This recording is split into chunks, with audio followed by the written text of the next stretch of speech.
Kasih karunia dan damai sejahtera dari Allah Bapa kita dan dari anaknya Tuhan Yesus Kristus menyertai kamu sekalian. Amin. Shalom saudara-saudari, sahabatku yang terkasih di dalam nama Tuhan Yesus. Firman Tuhan yang menyapa kita di akhir pekan ini, hari Sabtu tanggal 23 Mei 2026, tertulis di dalam surat 2 Yohanes pasal 1 ayat 9. Mari sahabatku, kita simak dan renungkan firman Tuhan yang menjadi kekuatan dan inspirasi untuk menjalani hari ini.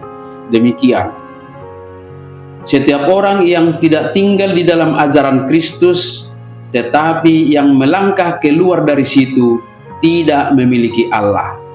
Barang siapa tinggal di dalam ajaran itu, ia memiliki Bapa maupun Anak. Ganuk na mga laosi na sumiad di bagasan po ni Kristus dang partohapi di debata.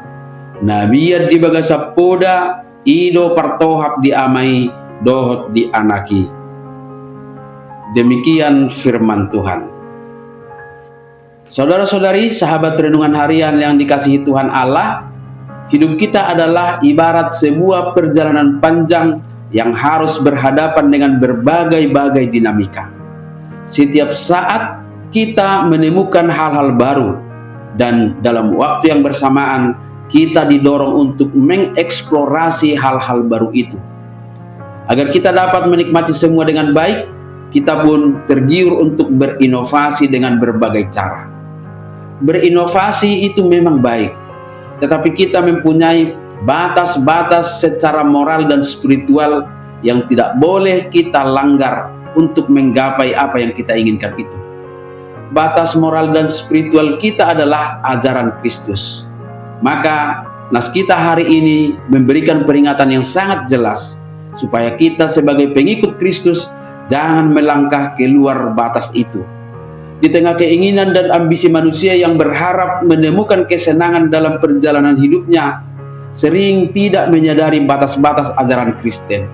Apalagi saat ini munculnya pikiran dan ajaran yang menormalisasi banyak hal muncul, yang menganggap perbuatan salah bukanlah dosa. Tidak sedikit orang terjerumus ke dalam perbuatan-perbuatan dosa. Sama seperti zaman Rasul Yohanes ini yang sedang berhadapan dengan pengajar-pengajar sesat di zamannya, di mana ada ajaran-ajaran yang merasa diri mereka lebih maju, mereka lebih tercerahkan dan lebih modern, sehingga mereka mulai mengabaikan esensi yang sangat mendasar tentang siapa Yesus Kristus dan apa ajarannya. Hari ini godaan yang sama masih mengintai kita. Dunia menawarkan begitu banyak kebijakan baru, tren spiritualitas yang tampak keren, atau kompromi moral yang dibungkus dengan kata toleransi dan juga kebebasan. Tanpa sadar, kita bisa tergoda untuk melangkah keluar dari garis kebenaran firman Tuhan hanya agar dianggap relevan dengan dunia ini. Saat itulah kita sudah meninggalkan Kristus. Yohanes dengan tegas berkata, ia tidak memiliki Allah. Ini adalah konsekuensi yang mengerikan. Kita bisa saja sibuk dengan aktivitas pelayanan, fasih berbahasa tentang hal-hal rohani, atau merasa hidup kita baik-baik saja. Namun jika apa yang kita hidupi sudah bergeser dari ajaran Kristus, yaitu kasih, kesucian, dan kebenarannya, kita sebenarnya sedang berjalan meninggalkan Kristus. Akhirnya koneksi dengan sumber kehidupan itu terputus. Maka sahabatku semua, kita harus selalu tinggal di dalam Kristus.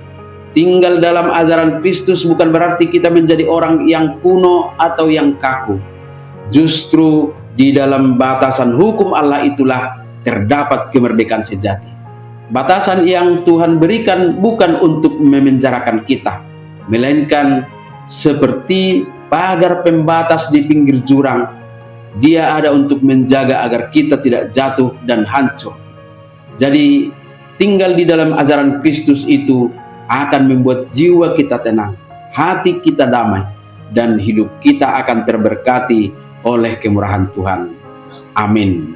Selamat beraktivitas, Tuhan memberkati.